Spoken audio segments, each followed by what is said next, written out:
Hi guys, so welcome back to my channel. I wanted to discuss with you the reason why I quit Sephora. I know that there were some pros and cons to working there, which was very exciting. I put in an application with them and filled out all the paperwork online and everything probably 6 months prior to getting the call. So email from the hiring manager that they are hiring and things. Now, I applied for the position as a beauty advisor. So they give us these little clear little bags, and it has Sephora on it, and they said that you're only allowed to carry 5 items inside this bag. So I thought, okay, I guess makeup items. So I was a little confused with everything. Bring a certain amount of stuff in there. Don't bring your gym bag and bring all this other extra stuff because you have lockers. You have to put your stuff in. I said, okay, that's going to be a little bit of a problem because, you know, I try to make things convenient so I don't have to buy food outside or junk outside. I can eat healthy things or have healthier ideas by bringing my little granola bars or whatever with me to work. So they come around, they give us a locker number. Now these are their combination locks, and I said, oh my god, this is like high school, like over 20 something years ago. I said, oh, I don't like messing with those. Well then, of course, the locker they give me, I have to share it with somebody else. I think that works a different shift for me, and then their I guess the combination like sticks and things like that. So I said, oh my gosh, I can see this is gonna be a problem. I'm gonna have to figure out how to get in here at a certain time after my other job to be on time so I can try to get this. It was just turned into a cluster. I got very frustrated with it, and excuse my French. Then we end up leaving. They said we had to come back the following Tuesday. That was a Thursday, to come back the following Tuesday to do the second day of training, which was on the register and stuff like that. So the security guard says, before you go, he tells the manager that's doing the training, he says, okay, who's getting smocks and who's getting red t-shirts and who's getting... And then she just kind of looks at him kind of puzzled, and she said, oh, they're all getting red shirts. She says, only to wear on Saturdays.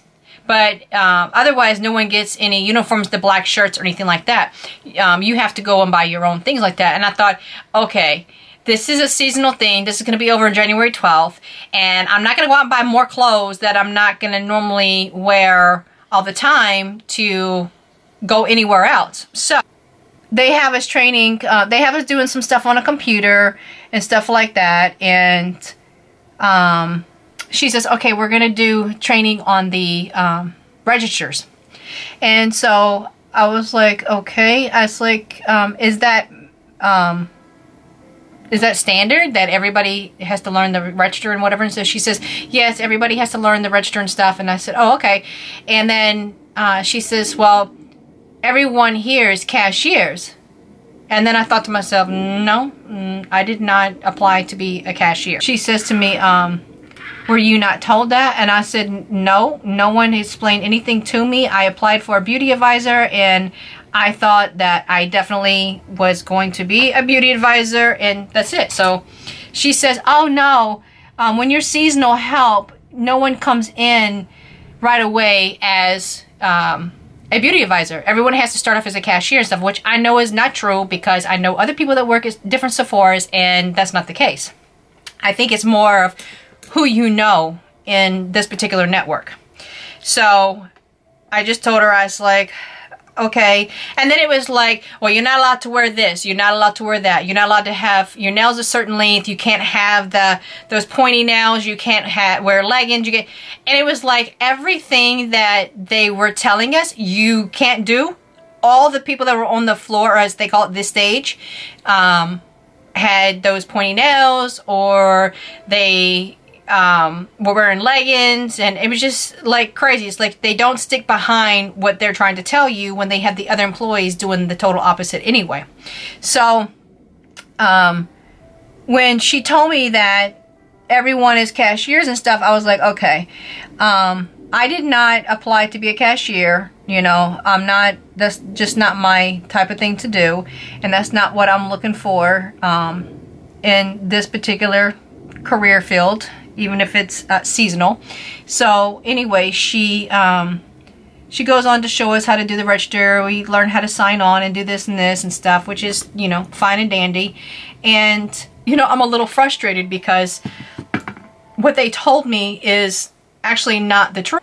I said, you know, I applied for a beauty advisor and now I'm being told I'm just a cashier and it's not $16 an hour like I was told. Now it's only $12 an hour and this and that. I'm gonna, after I leave my daytime job tomorrow, I'm going to walk over there to the mall, to that store location, and I'm gonna speak to her, you know, tell her thank you for the opportunity and stuff. I was trying to be professional about the situation here. I was like, listen, you know, I thank you so much for the opportunity and things.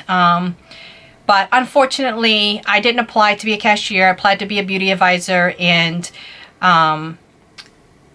you know, and it's only $12 an hour. You know, it's not going to work for me, and this and that, and then the hours and stuff. You know, I have another job, and I get up at 4:30 every morning and stuff. So, you know, says, no, hold on, don't move. The manager's here that does the hiring, and the manager over the beauty advisors, and she just got an email 30 minutes ago that she's looking for 3 more beauty advisors. And I said, oh, okay. She says, might be interested in that? And I said, well, sure. And I said, that's what I applied for.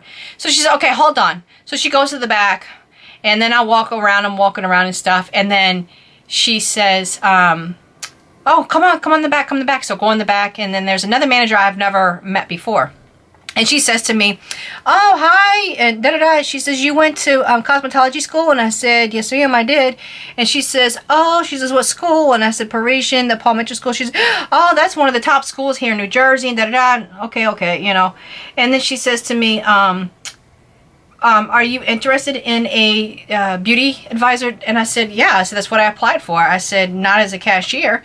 And she says, okay. She says, can you come back tomorrow with a model and do a demonstration of makeup on her? And I was like, well, okay. I said, I will do my hardest to find somebody and stuff. I said, well, what time do you want me to come back? And she says, come back around 5. And I said, well, I don't get off until 5, so can we do like maybe 5:30? So she's like, okay. She says, that's fine. So I was like, okay. So right away, I walk out. I go to the Starbucks there, and I call my husband. I'm like, hey, I said, they just offered me the position, $16 an hour to be a beauty advisor, and da-da-da, all this stuff. So we get over there, and I had no idea, you know, where things were. This is not my store that I shop at. I go to a mall totally clear way, far away from here, and I didn't know where the products were. I didn't know, you know, anything about the floor plan of the store. So I asked the girl before I even started, I said, do you have a floor plan of where each brand is? And she says, no, you just figure it out. I mean, she had a little bit of an attitude or whatever. So, my model looks at me and she's like, okay, she mumbles to me as I get close to her, and she said, this lady is not very nice and pleasant and stuff. And I said, no, she's not. I said, it's very uncomfortable and da-da. So she says, you got 30 minutes. So she had this little tablet, I guess is like a color corrector to tell you what, you know, color foundation to use or whatever. So she turns it around and she says, you got 30 minutes from here to do a full face on her.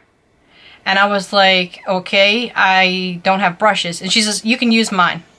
And so I said, okay. And she said, you'll have to go and get wipies and you have to clean them. And I was like, wipies and clean them? I said, that's how y'all clean y'all's brushes, is with wipies? And she says, yeah. And I said, oh.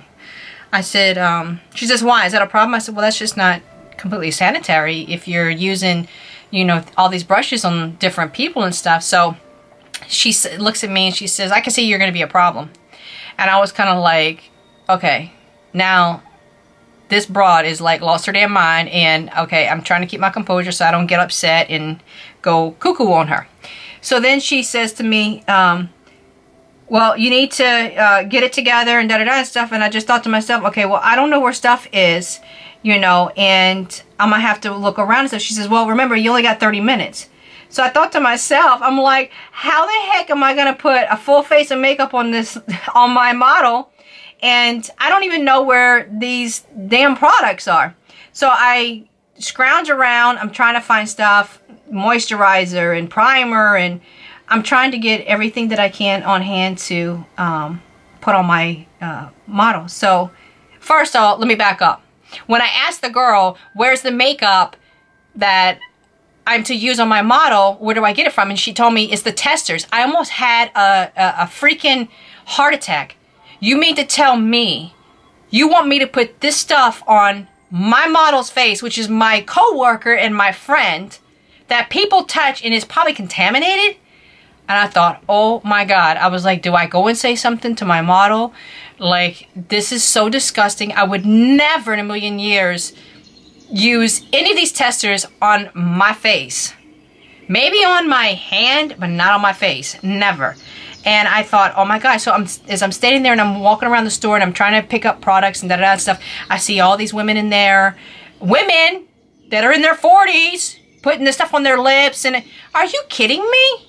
So I thought, oh my God. I said, this is so gross. I was like, people are going to get diseases. You're going to get all kind of stuff. And so I said, this is so not me. And this is so inappropriately way of doing business and things. You know, I remember as a little girl, my grandmother getting little samples from the department stores of like little lip shades and stuff like that. I mean, they were cute little things, or even from Mary Kay and stuff.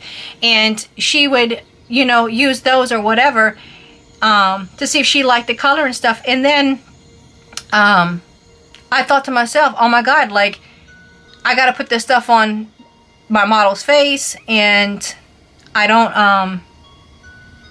want her to break out. And she had very sensitive skin. And I said, oh my God, I said, I don't want something to go wrong. And then she gets mad at me. You know, this is my friend, it's my coworker. So, lo and behold, I do her face and everything. I was not able, like, I don't use a lot of those particular products, you know, when I do bridal makeup or anything like that. I do use MAC and things, and I have a travel case that I use and stuff. So anyway, I did her face or whatever, and I was extremely nervous because this particular individual was like just another beauty advisor. Wasn't even a manager. And then she was just like throwing daggers at me. Made me feel very uncomfortable. Made my model feel uncomfortable. And my model kept telling me a little more friendlier with your model. Da, da, da. Listen, I know how to do this. This is not my first go around, my first rodeo. I know what to do. And so I finally finish, and then she steps aside with one of the managers, and she's like telling her, and I didn't actually hear everything. My model heard most of it. So she says, oh, I don't appreciate this. You know, I was supposed to be out of here an hour ago, and you have me stuck here doing this BS and da-da-da and stuff. You know, wasting my time with this woman and stuff. And I was like, seriously? Like, is this girl, like, serious? Like, what's her problem? And even my model was like, oh my God, this is like such poor business practice, you know, for her to be acting this way. So anyway, I basically was so upset and heartbroken because it was something I really wanted to do, and I was willing to go ahead and compensate, you know, against the pay. But then when I started noticing I was having to dip into my first job funds to pay for me to commute to this job and stuff, and you know, work all these, you know, kind of crazy ways and stuff, and then it was just like all this misleading information and stuff back and forth. I was like, no, I can't do this. I can't work this. It's like, then they were putting me down for hours that were like literally like mad crazy hours, and I'm like, oh my God, I get up at 4:30 Monday through Friday, and here you want me to be here until almost 1 o'clock in the morning. Uber was going to cost me $26. You know, I said no. Fortunately, it didn't work out, because I felt lied to. I felt betrayed, you know. Hi guys, so I'm back. I'm going to end this vlog as to saying it was just a little bit crazy. I guess it was like around last week or so, all over the news about how Makeup Forever and Sephora and Ulta are being sued because a woman, I guess she tried on some lipstick and she got herpes. So, you know, like I said before, unfortunately, we should not be putting these particular products on our face, and shame on them for putting it out there for women to spend their money in their store and in order to get, I guess, the trial or whatever, it has to be garbage makeup that is contaminated, which is very sad for a company that has so much money that they could do it. When they send out all these samples and things, when you order things through like Sephora, you can pick out 3 items when you order online. Well, do the same thing, have those type of things inside the store, the samples, so people can try those and they don't have to run into a problem like this. So basically, that's all I wanted to say.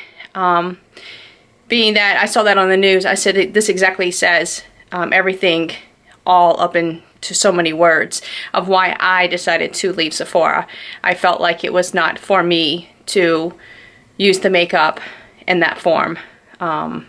So that's it for there and for now. Please subscribe, please give thumbs up, and I appreciate everyone watching and listening. I know it was kind of a long video, but I wanted to just let everyone know. I know that I've watched a lot of the videos and it had a lot of the same situations and stuff. So anyway, please give this a thumbs up and please subscribe. And if there's any other videos that you'd like for me to do, please let me know. And bye.